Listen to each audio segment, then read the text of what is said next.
ও কালকে কালকে বলতে পরশুদিন 12 তারিখ ওই সময় আমার দাদার বিনোদ টাইনের বাইকটা চুরি হয়ে গেছে। বাইকটা কি কোম্পানির আসলো? বাইক কোম্পানি আসলো রয়্যাল এনফিল্ড। বাইকের নাম্বার হয়েছে TR01Z8400। কত সিসি? এটি তো 500 সিসি। দাম কত অনুমান? দাম আনুমানিক হইব প্রায় 5 লক্ষ কি 4 লক্ষ। তুই কোন সময় দেখছেন নিচে কাজে?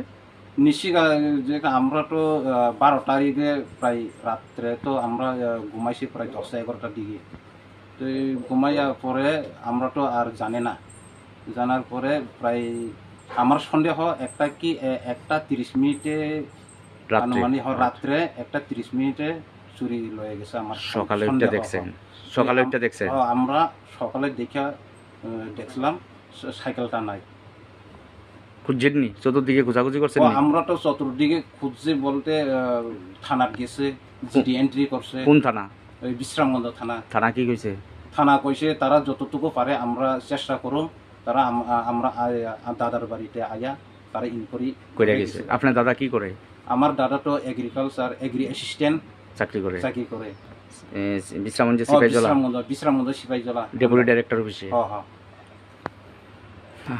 তোমার নাম কি? আমার নাম অসিত দেববর্মা। এই জায়গাটার নাম কি? এই জায়গাটার নাম হইল দক্ষিণ আদিবাসী কলোনি পদ্মনগর ভিলেজ। চুরি কি বাড়ছে এই এলাকাতে? চুরি তো এখন তো সবাই তো ড্রাগস সিজন, তো এই দেখিয়া আমার সন্দেহ লাগে তারাই লয়ে গেছে চুরি করছে। তুই আমরা তো কষ্ট মষ্ট করে বাগান টাগান বেচা আমরা রয়্যাল এনফিল্ড কিনছিলাম।